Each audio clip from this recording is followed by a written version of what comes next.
Hello friends, welcome back. स्वागत है आपका पॉलिटी एंड गवर्नेंस और एक ऐसा टॉपिक जो कई सालों से लगातार न्यूज में बना हुआ है। इनफैक्ट एक ऐसा टाइम आया 2012-13 या उससे जस्ट पहले कि ये टॉपिक नेशनल पॉलिटिक्स में बहुत मेजर टर्न ले चुका था।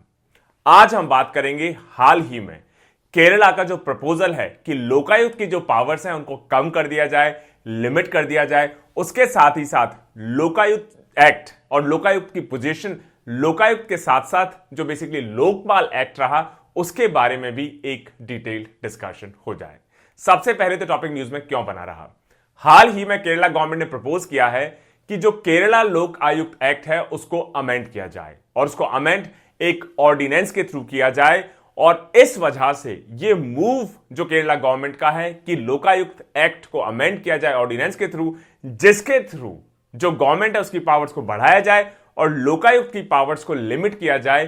कई सारे सेक्शन से इसका लगातार क्रिटिसिज्म देखा जा रहा है। क्या वो चेंजेस हैं जो केरला गवर्नमेंट के इस बेसिकली मूव से लाए जाने की कोशिश की जा रही है लोकायुक्त की फंक्शनिंग में? केरला कैबिनेट ने रेकमेंड किया है ऑनरेबल गवर्नर को कि वो एक ऑर्डिनेंस प्रमलगेट करे जिसके थ्रू गवर्नमेंट को अब ये पावर दे दी जाए कि अगर वो चाहें तो लोकायुक्त की जो रिकमेंडेशन है या उनकी जो वर्डिक्ट है उसको चाहे तो एक्सेप्ट करे गवर्नमेंट, चाहे तो रिजेक्ट कर सकती है, बस एक बार सुनवाई का मौका देने के बाद। तो आप सोच रहे होंगे नया क्या है या फिर अभी जो प्रोविजंस हैं वो बेसिकली क्या कहते हैं। अभी करंटली जो सेक्शन 14 है लोकायुक्त एक्ट का, वो लोकायुक्त को पावर देता है कि जिसके लिए भी लोकायुक्त अपनी वर्डिक्ट सुनाए उस पब्लिक सर्वेंट को अपनी कुर्सी या अपना ऑफिस छोड़ना ही होगा।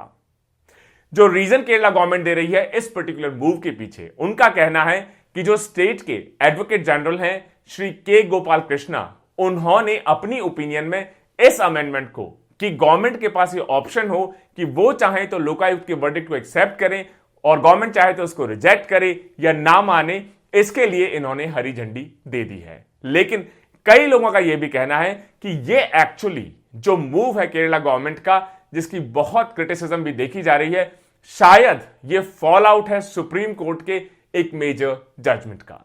ऑनरेबल सुप्रीम कोर्ट ने लास्ट ईयर अक्टूबर में लोकायुक्त का जो डिसीजन रहा जिसमें सीपीआईएम के लीडर श्री केटी जलील इनको बेसिकली नेपोटिज्म के लिए दोषी ठहराया और अपनी कुर्सी छोड़ने के लिए मजबूर कर दिया। श्री जलील उस वक्त हायर एजुकेशन मिनिस्टर थे पिनराई विजयन की पहली बेसिकली गवर्नमेंट में, और लोकायुक्त के डिसीजन आने के बाद उनको फाइनली रिजाइन करना पड़ा।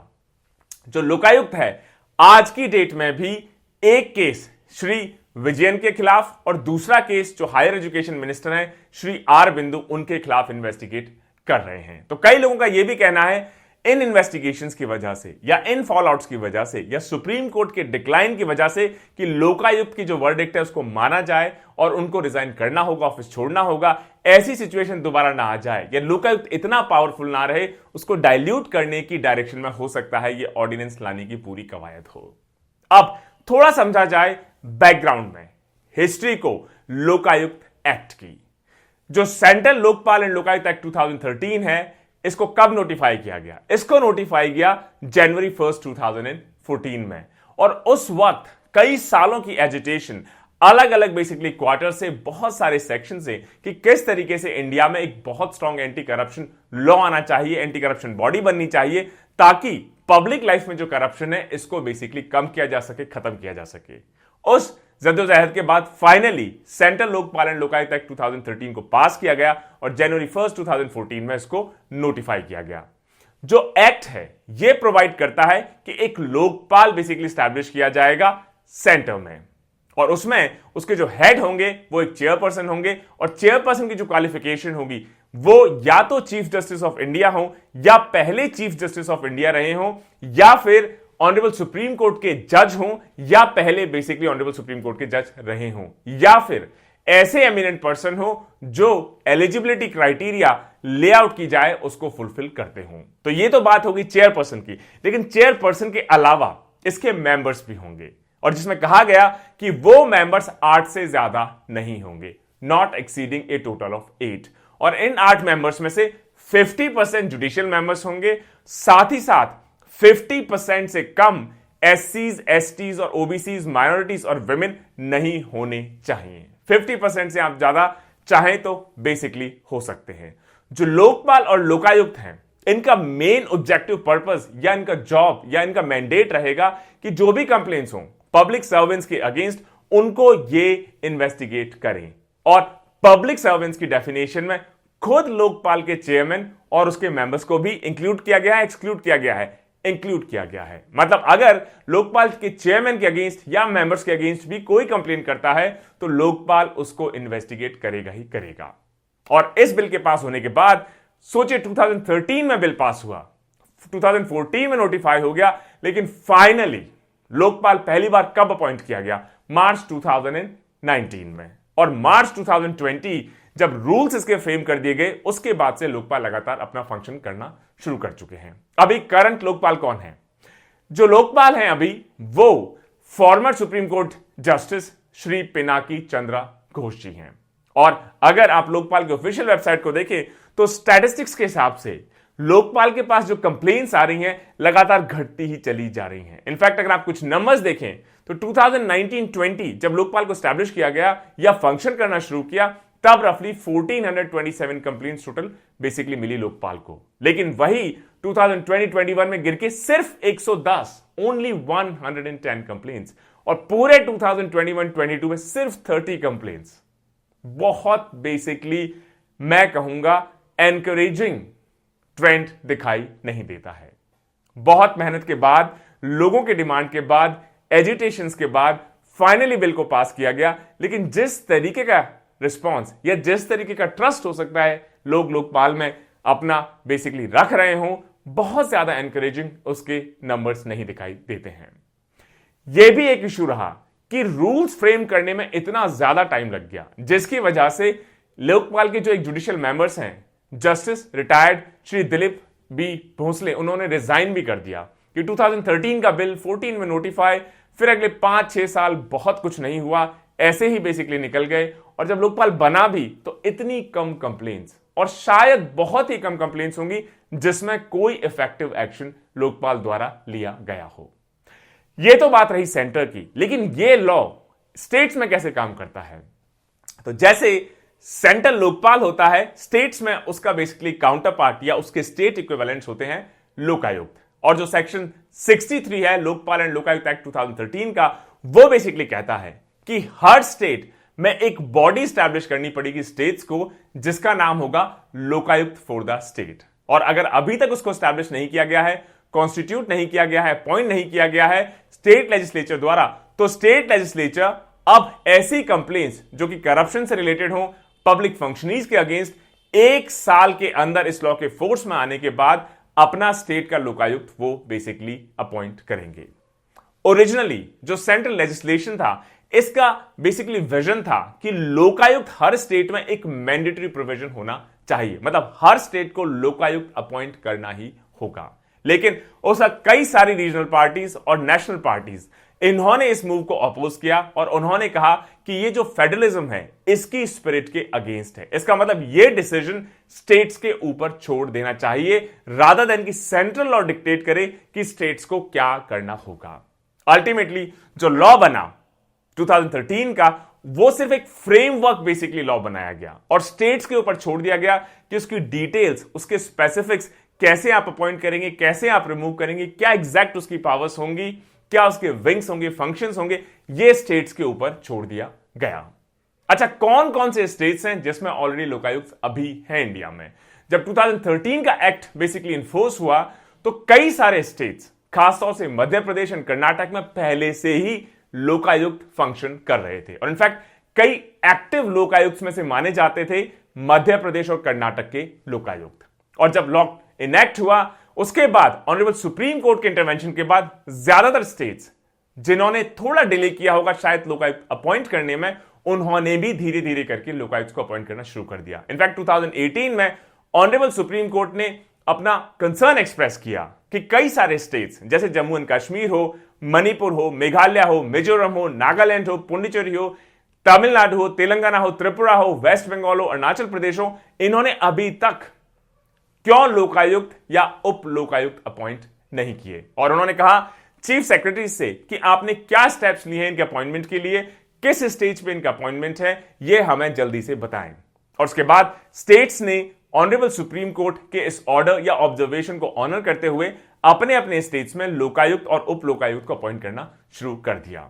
लेकिन ये जो ऑटोनॉमी रही स्टेट्स के पास कि वो अपने खुद के लॉज बना सकते हैं, अपने खुद के रूल्स बना सकते हैं लोकायुक्त की फंक्शनिंग को लेके, उसकी पावर्स को लेके, इस वजह से लोकायुक्त की जो पावर्स हैं स्टेट से स्टेट वेरी करती हैं, चेंज होती हैं, डिफर करती हैं। जैसे क्या उनका जुरिसडिक्शन होगा, क्या उनका टेन्योर होगा, या सैंक्शन की जरूरत है या नहीं है किसी ऑफिशियल के प्रोसिक्यूशन की, इसमें अलग अलग स्टेट्स में अलग अलग लॉज हैं दोस्तों। जैसे कुछ स्टेट्स के स्पेसिफिक एग्जांपल लेते हैं।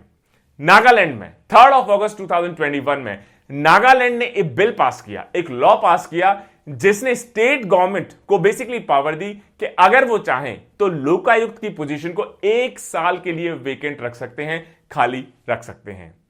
काफी बेसिकली इसका क्रिटिसिज्म हुआ कि वहां पर अभी जो लोकायुक्त हैं वो एक्चुअली एक इंडिपेंडेंट अपॉइंटमेंट की बजाय या अपॉइंटी की बजाय एक पॉलिटिकल अपॉइंटी है। लोकायुक्त मनियांग लेमा ऐसा माना जाता है कि जो रूलिंग पार्टी है नेशनल डेमोक्रेटिक प्रोग्रेसिव पार्टी, उस ही के मेंबर हैं। जब लोकायुक्त किसी पॉलिटिकल पार्टी के मेंबर होंगे तो उसकी इंडिपेंडेंट फंक्शनिंग के ऊपर एक बड़ा क्वेश्चन मार्क निकलकर आ सकता है। साथ ही साथ जो नया लॉ है ये इस बात की बेसिकली बात लाया गया कि पहले जो लोकायुक्त थे जस्टिस रिटायर्ड उमानाथ सिंह, ये काफी टाइम से नागालैंड की बजाय दिल्ली में बैठ के बेसिकली अपना लोकायुक्त का काम देख रहे थे। और जब भी इनसे पूछा जाता था कि आप दिल्ली में क्यों हैं नागालैंड की बजाय, तो ये कोरोना पैंडेमिक का हवाला दिया करते थे। जब बात ऑनरेबल सुप्रीम कोर्ट तक पहुंची तो ऑनरेबल सुप्रीम कोर्ट ने भी कहा कि ये हमारी समझ से तो बाहर है कि आप लोकायुक्त हैं नागालैंड के, लेकिन आप दिल्ली में बैठ के किस तरीके से अपने ऑफिस का काम कर सकते हैं। एंड फाइनली जस्टिस सिंह को रिजाइन करना पड़ा। सिमिलर सिचुएशन गोवा में अगर आप देखें, जैसे गोवा में लोकायुक्त के पास प्रोसिक्यूशन की पावर नहीं है। इस वजह से जून 2020 में जो लोकायुक्त है वहां के जस्टिस रिटायर्ड प्रफुल्ल कुमार मिश्रा, उन्होंने कहा कि जो मैं ऑफिस छोड़ रहा हूं बहुत डिसएन्चेंटेड तरीके से छोड़ रहा हूं, क्योंकि 21 से भी ज्यादा रिपोर्ट्स हमने स्टेट गवर्नमेंट को दी और स्टेट गवर्नमेंट ने भी एक के ऊपर भी एक्ट नहीं किया। इस वजह से 4.5 साल का जो मेरा टेन्योर रहा, काफी काम किया, लेकिन उसका रिजल्ट मुझे नहीं लगता बहुत कुछ निकलकर सामने आया है। सिमिलरली बिहार में मार्च लास्ट ईयर बिहार ने एक लॉ पास किया जिसमें यह कहा गया कि अगर कोई व्यक्ति फॉल्स कंप्लेंट्स करता है तो उसके खिलाफ बेसिकली क्रिमिनल प्रोसीडिंग्स इनिशिएट की जा सकती हैं। और यह भी कहा कि ऐसे ऑफेंसेस के लिए जेल टर्म हो सकता है 3 साल तक का। बहुत सारे एक्टिविस्ट ने, सेक्शंस ऑफ द सोसाइटी ने इस चीज को क्रिटिसाइज किया इस बात पे कि इसकी आड़ में हो सकता है जो विसिल ब्लोअर्स हो, मतलब जो लेजिटिमेट कंप्लेनर्स हो, उनको भी किसी ना किसी तरीके से परेशानी उठानी पड़ सकती है। उत्तर प्रदेश 2012 में उत्तर प्रदेश ने एक लॉ पास किया कि जो लोकायुक्त का टेन्योर है उसको बढ़ा के 8 साल कर दिया जाए।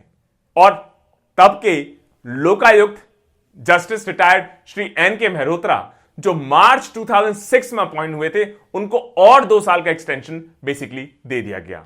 यह लॉ ऑनरेबल सुप्रीम कोर्ट में चैलेंज हुआ, लेकिन ऑनरेबल सुप्रीम कोर्ट ने 2014 में इस लॉ को अपहेल्ड किया। 2015 में स्टेट ने एक और अमेंडमेंट लाया कि यह रिक्वायरमेंट कि जो सिलेक्शन कमेटी है लोकायुक्त की, उसमें हाई कोर्ट के ऑनरेबल चीफ जस्टिस भी होंगे, इस रिक्वायरमेंट को हटा दिया जाए। और कई लोगों का कहना है कि उस वक्त हाई कोर्ट के chief justice Shri D.Y.. Chandrachud, उन्होंने जब अपना डिसएग्रीमेंट दिया, उस वक्त के लोकायुक्त श्री रविंदर सिंह की अपॉइंटमेंट एज लोकायुक्त को लेके, क्योंकि उनको लगा कि शायद ये किसी पॉलिटिकल पार्टी के नजदीक हो सकते हैं, तो इस वजह से गवर्नमेंट ने डिसाइड किया कि हाई कोर्ट के चीफ जस्टिस का अपॉइंटमेंट कमेटी में होने को ही हटा दिया जाए।